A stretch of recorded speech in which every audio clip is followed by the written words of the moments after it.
It's my cell phone. Oh, that's a cell phone? No, it's broken. You broke it. I'll give anyone $10,000 if they can fix my phone. 10,000. Well, perhaps we could interest you in a newer model? I don't want a newer model. Look, I want that phone. Allow me to assist you, Mr. Page. On the house, I'm the store manager. Okay, let's have a look here.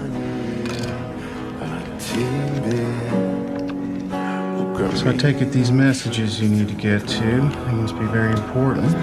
Yes, it's just one. It's fixed. I'll give you some privacy and you can check for yourself.